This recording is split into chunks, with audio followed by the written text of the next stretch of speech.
Hello students, आज हम study करने वाले हैं problems on Laplace and Poisson equations. इससे पहले के लेक्चर में हमने Laplace and Poisson equation study कर रखा है ऑलरेडी, हमें सारे कंसेप्ट पता हैं। तो आज हम उन्हीं पे बेस्ड कुछ प्रॉब्लम यहाँ पर डिस्कस करेंगे। तो जो आपकी फर्स्ट प्रॉब्लम है, आप देख सकते हो, आपको यहाँ पर v गिवन है, क्लियर है पॉइंट। और आपको क्या बोल रहा है, आपको यहाँ पर बोल रहा है कि फाइंड रो v एट -3, 1, 2। तो अगर आप यहां पे ध्यान से अंडरस्टैंड करोगे ना, तो आपको v गिवन है, मतलब पोटेंशियल गिवन है, और आपसे यहां पे रो v पूछा है। तो आप खुद सोच के देखो, v और रो v ऐसा कौन सा रिलेशनशिप आपने स्टडी किया है। तो आपने प्रीवियस लेक्चर में रिलेशनशिप स्टडी किया है पॉइसन इक्वेशन। तो यहां पर आपको समझ में आना चाहिए कि आपको पॉइसन इक्वेशन अप्लाई करना है, जो कि क्या होता है, del square v is equal to minus rho v upon epsilon. हमने यही स्टडी किया हुआ है, ठीक है। तो यहां से अब आप समझिए, जो डेल स्क्वायर v होता है, बेसिकली हमने कैसे कैलकुलेट किया था डेल स्क्वायर v। हमने पहले क्या निकाला था, ग्रेडियंट निकाला था, क्योंकि v आपकी स्केलर क्वांटिटी है। उसके बाद फिर उसका डाइवर्जेंस निकाला था, क्योंकि gradient of scalar vector quantity होता है और डाइवर्जेंस आप वेक्टर क्वांटिटी का निकालते हो, और ओवरऑल फाइनल आंसर क्या होता है, वापस से स्केलर। यही होता था हमारा। तो यहां पर अगर आप ध्यान से अंडरस्टैंड करोगे, तो आपको यहां पर रेक्टेंगुलर कोऑर्डिनेट सिस्टम गिवन है। रेक्टेंगुलर कोऑर्डिनेट सिस्टम गिवन होने से बेनिफिट क्या होता है कि आपको यहां पर डेल स्क्वायर v का फॉर्मूला डायरेक्टली याद है। मैंने आपको प्रीवियस लेक्चर में, या जब मैंने आपको लाप्लासियन ऑपरेटर भी पढ़ाया था, तब भी आपको बोला था कि अगर सिलेंड्रिकल या स्फेरिकल कोऑर्डिनेट सिस्टम होगा, तो आप डायरेक्टली डेल स्क्वायर v का फॉर्मूला मत याद करने के लिए जाओ, बहुत कॉम्प्लेक्स हो जाएगा।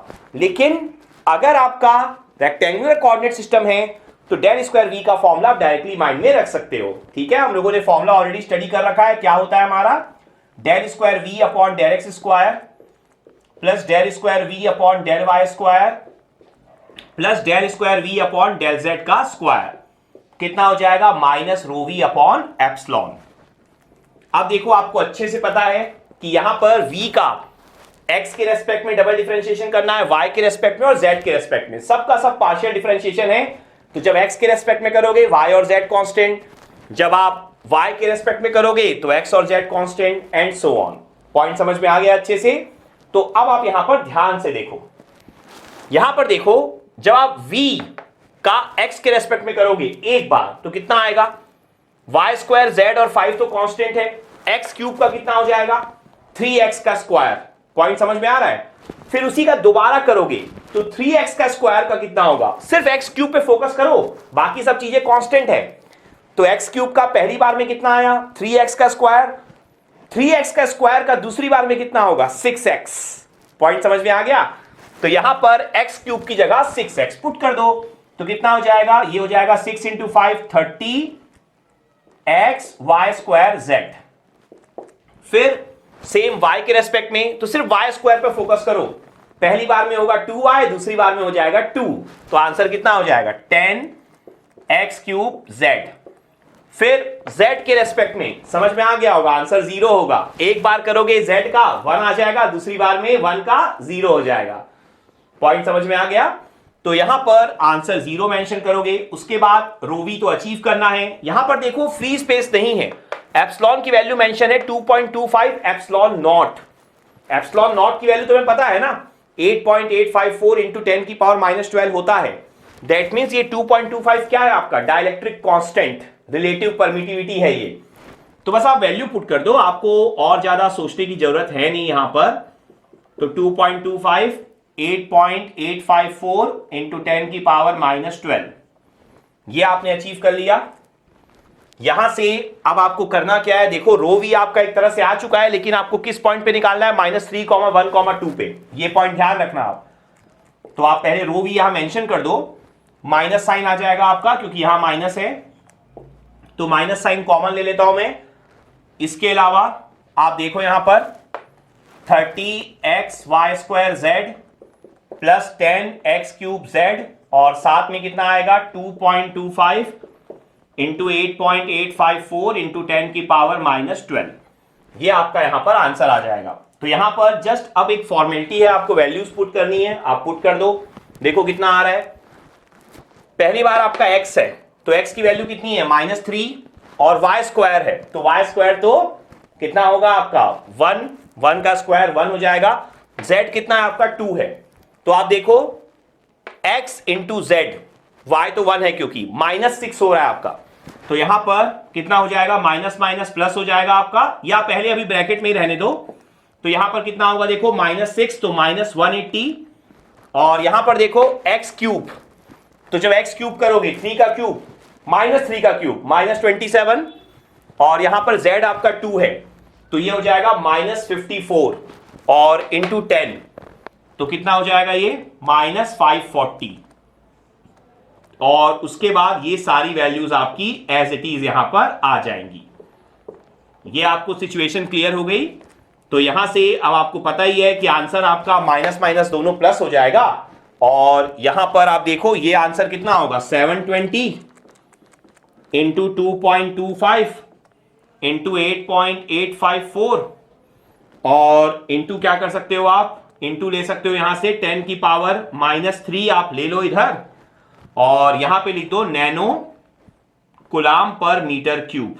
नैनो क्यों, 10 की पावर -9 क्या होगा, नैनो हो जाएगा। तो इसे आप चाहो तो कैलकुलेटर से कैलकुलेट कर लो, मैं आपको कैलकुलेट करके दिखा देता हूं यहां पर। तो ये हो जाएगा 720 इंटू 2.25 इंटू 8.854 डिवाइडेड बाय 1000, तो ये वैल्यू आपकी आ रही है 14.34।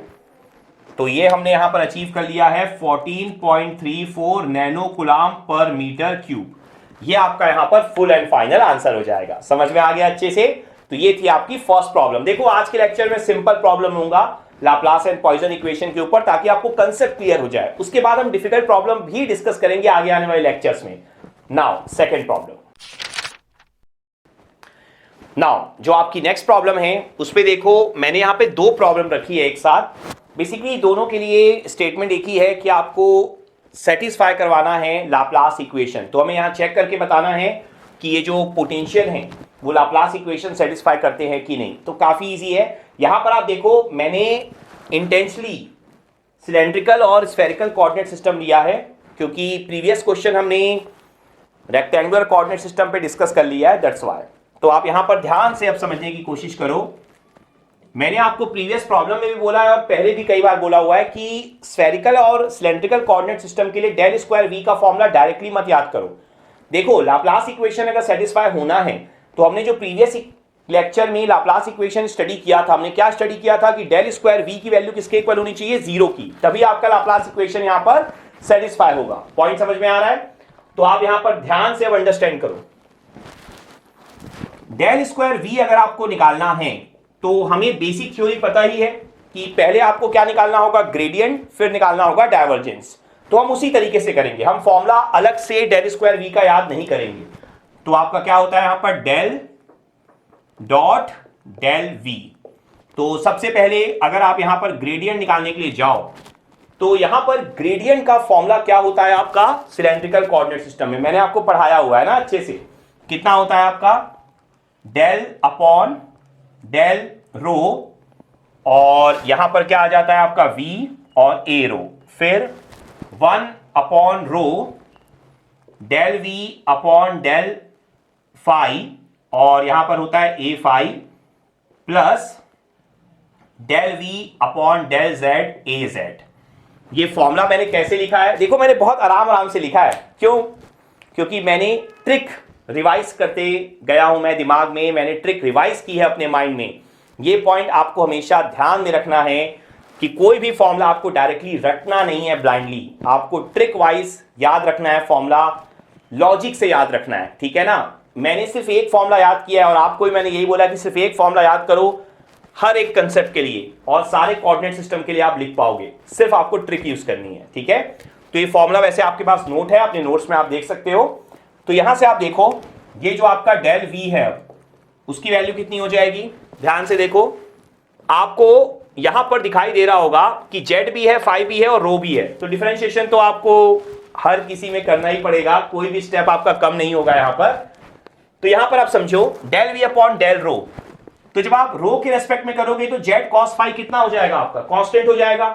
तो z cos phi as it is हो जाएगा आपका ए रो, और 1 बाई रो का कितना होगा, 1 बाई एक्स का, डिफरेंशिएशन करना है, ध्यान रखना ना। तो 1/रो का डिफरेंशिएशन क्या होगा, -1/रो का स्क्वायर, ठीक है ना। रो की पावर -1 का कितना होगा, -1, रो की पावर -2। तो यहां पर आप मेंशन कर दोगे -1/रो का स्क्वायर। फिर आप देखो फाई के रेस्पेक्ट में करना है, तो जेड और रो कांस्टेंट, कॉस फाई का कितना होता है, -sin फाई। तो यहां पर आप लिखोगे -sin फाई, रो आपका ऑलरेडी आपको बाहर दिख रहा है। उसके अलावा आप देखो जेड कांस्टेंट है और रो भी कांस्टेंट है, तो एक रो पहले से था, तो कितना हो जाएगा, रो स्क्वायर। उसके बाद आप नेक्स्ट समझो, अब del v upon del z a z, तो यहां पर कितना होगा, जब जेड के रेस्पेक्ट में करोगे तो जेड का जेड के रेस्पेक्ट में 1 हो जाएगा, तो बचेगा कितना आपका, cos phi upon row a z. ये पॉइंट आपको अच्छे से समझ में आ गया। इसके बाद अब आपका टारगेट क्या होगा, जो भी आपने अचीव किया है उसका क्या निकालोगे, अब डायवर्जेंस। तो यहां पे डायवर्जेंस जैसे ही निकालोगे आपका ओवरऑल आंसर आ जाएगा, और ये आंसर आइडियली आना क्या चाहिए, 0 के इक्वल। अगर 0 के इक्वल आएगा तो आप बोलोगे कि आपने लाप्लास इक्वेशन यहां पर सेटिस्फाई करके दिखा दिया है। तो ध्यान से देखो, यहां पर जब आप डेल स्क्वायर वी निकालने के लिए जाओगे, मतलब डायवर्जेंस जब निकालोगे इसका, तो आपको देखो डायवर्जेंस के लिए पता है फॉर्मूला क्या होता है सिलेंड्रिकल कोऑर्डिनेट सिस्टम में, 1/रो del upon del rho, rho a rho, plus del upon del phi a phi, plus del upon del z rho a z. ये आपका यहां पर फॉर्मूला होता है, ये हमें अच्छे से पता है सिलेंड्रिकल कोऑर्डिनेट सिस्टम में।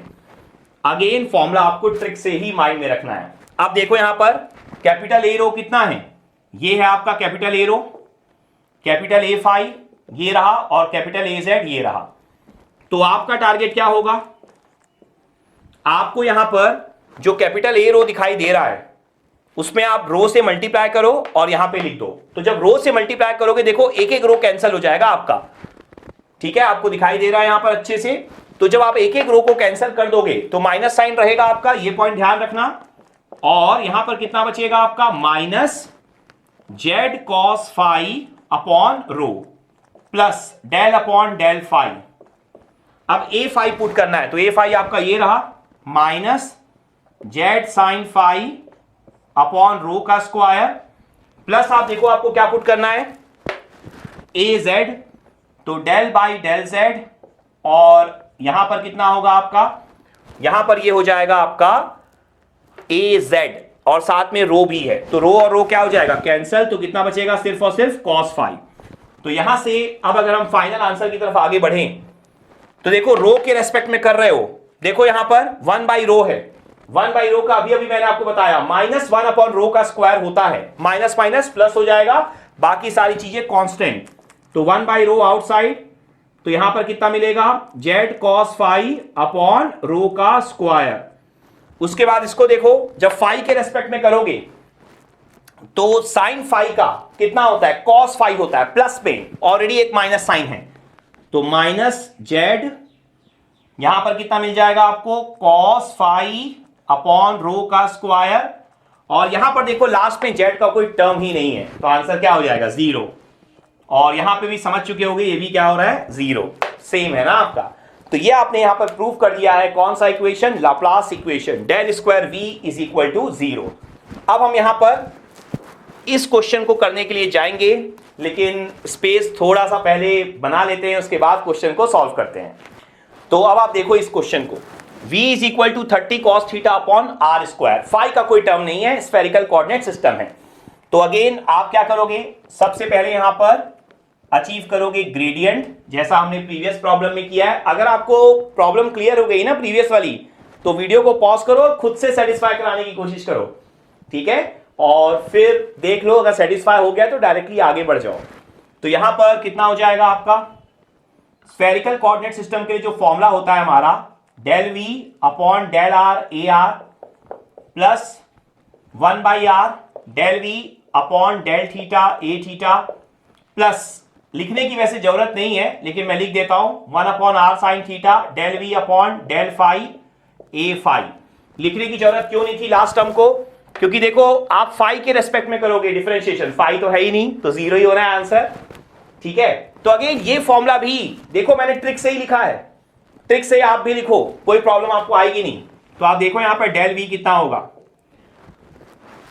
Del v upon del r, r के रेस्पेक्ट में जब पार्शियल डिफरेंशिएशन करोगे इसका, तो आर स्क्वायर है डिनोमिनेटर में, तो आर की पावर -2 है, तो आर की पावर -2 का कितना होता है, -2 आर की पावर -3, मतलब -2 अपॉन आर क्यूब।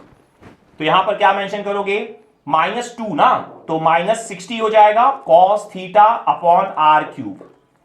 इसके बाद थीटा के रेस्पेक्ट में करना है, कॉस थीटा का माइनस साइन थीटा, तो यहां पर 1/r पहले से है, तो आर क्यूब, और यहां पर हो जाएगा आपका माइनस साइन और 30 साइन थीटा। क्लियर?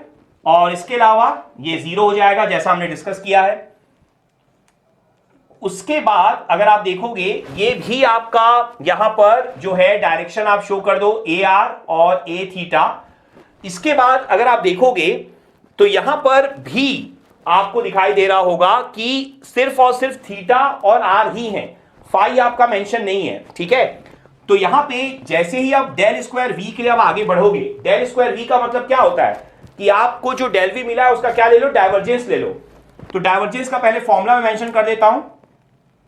आपका फॉर्मूला क्या होता है डाइवर्जेंस का, आपका यहां पर फॉर्मूला हो जाएगा 1 upon r square sine theta, ठीक है। ये मैं सिर्फ ना डाइवर्जेंस का फॉर्मूला लिख रहा हूं डेल डॉट ए का, ये ध्यान रखना आप, ठीक है। तो 1 upon r square sine theta, और उसके बाद आपका कितना हो जाता है डेल अपॉन डेल आर, और ब्रैकेट में आपका कितना होता है, यहां पर ब्रैकेट में होता है r square sine theta a r plus del upon del theta r sine theta a theta plus del upon del phi, और ये आपका होता है ए फाई, ठीक है। सिर्फ ए फाई होता है और कुछ नहीं आता यहां पर। एक्चुअल में यहां पर आपका आर आएगा, ठीक है, यहां पर आर आता है। देखो ट्रिक अगर याद रहेगी ना तो गलत फॉर्मूला भी लिख जाओगे तब भी सही लिख पाओगे। H1 H2 H3 वाली ट्रिक, ठीक है। H1 होता है 1, H2 होता था R, H3 होता था R साइन थीटा। तो यहां पर क्या क्या आता था आपका H2 इंटू H1, तो कितना आ जाएगा, R आ जाएगा। ये पॉइंट समझ में आया आपको अच्छे से। अब देखो हम यहां पर ये जो डेल डॉट ए का हमने फॉर्मूला लिखा है उसके थ्रू हम यहां पर डाइवर्जेंस निकाल लेते हैं। जैसे ही आप डाइवर्जेंस निकालोगे आपको डेल स्क्वायर वी मिल जाएगा। तो यहां से आप देख सकते हो ये आपका कैपिटल ए आर है, आपको दिखाई दे रहा होगा। ये आपका कितना है यहां पर capital A theta, small A theta का जो कंपोनेंट है, और उसके बाद कैपिटल ए फाई है ही नहीं। तो अगेन यहां पर गलत लिखोगे भी तब भी फर्क नहीं पड़ता, लेकिन हमें लिखना तो सही है ना, ठीक है। तो वो टर्म आपका 0 हो जाएगा। तो यहां से अगर आप कैलकुलेशन अब स्टार्ट करो तो 1 upon r square sine theta, यहां से आप देखो डेल बाई डेल आर जब आप करोगे, देखो माइनस साइन तो है, -60 है आपका। देखो डिनोमिनेटर में आर क्यूब है, यहां पर आर स्क्वायर न्यूमरेटर में है, तो डिनोमिनेटर में सिर्फ क्या बचेगा, आर। इसके अलावा cos theta into sine theta, ये आप यहां पर मेंशन कर दोगे। उसके बाद आप देखो del by del theta r sine theta, और यहां पर अब आप देखो ध्यान से, यहां पर क्या मिलेगा आपको, माइनस साइन भी है, ध्यान रखना। तो यहां पे आप मेंशन करोगे -30 sine theta upon r cube, ठीक है। ये आप यहां पर मेंशन कर दोगे। ये पॉइंट आपको क्लियर हो गया अच्छे से। तो यहां पर अब जो आपकी सिचुएशन बनकर आ रही है वो क्या बनकर आ रही है, देखो 1 upon r square sine theta, और यहां पर जब आप आर के रेस्पेक्ट में डिफरेंशिएशन करोगे तो -1/r है वैसे, तो 1/r का कितना होता है, -1 अपॉन आर स्क्वायर, तो माइनस माइनस कितना हो जाएगा आपका प्लस। तो यहां पर मिलेगा 60 upon r square cos theta into sine theta. ये पॉइंट आपको अच्छे से क्लियर हो पाया यहां तक, ठीक है। उसके बाद आप देखो यहां पर आपको कितना मिल रहा है, यहां पर आपको क्या मिल रहा है, डेल बाई डेल थीटा, और देखो यहां से एक एक आर आपका कैंसिल हो रहा है, ठीक है। तो यहां पर पहले मेंशन कर देता हूं डेल बाई डेल थीटा, ये आपको मिल रहा है -30 sine square theta upon r square, ये पॉइंट यहां पे क्लियर है। देखो ये कैलकुलेशन हमने कर लिया है, लेकिन अभी भी हमने ये कैलकुलेशन नहीं किया है। तो जब आप इस कैलकुलेशन पे जाओगे तो देखो थीटा के रेस्पेक्ट में करना है, तो साइन स्क्वायर थीटा का कितना होगा 2 साइन थीटा, और साइन थीटा का फिर कॉस थीटा। तो यहां पर आप क्या लिखोगे 1 upon r square sine theta 60 upon r square cos theta into sine theta, फिर माइनस साइन है। तो जैसा मैंने बोला साइन स्क्वायर थीटा का 2 साइन थीटा, तो कितना हो जाएगा 60 upon r square sine theta, और साइन थीटा का कितना हो जाएगा फिर प्लस कॉस थीटा। तो देखो ये दोनों फिर से आपके क्या हो गए सेम हो गए। तो इस तरीके से ना बड़े आराम से इक्वेशन को सेटिस्फाई कर सकते हो, लाप्लास इक्वेशन को। आपको अल्टीमेटली बस ये ध्यान रखना है कि आपको डेल स्क्वायर वी की वैल्यू निकालनी है। अगर डेल स्क्वायर वी 0 के इक्वल आ गया मतलब लाप्लास इक्वेशन सेटिस्फाई हुआ है।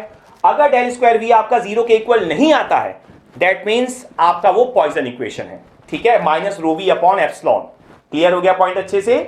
तो यहां पर आज के लेक्चर में मैं यहीं स्टॉप कर रहा हूं कुछ इजी प्रॉब्लम्स के साथ। नेक्स्ट लेक्चर में हम कुछ अलग टाइप की प्रॉब्लम में डिस्कस करेंगे लाप्लास एंड पॉइजन इक्वेशन के ऊपर। Thank you.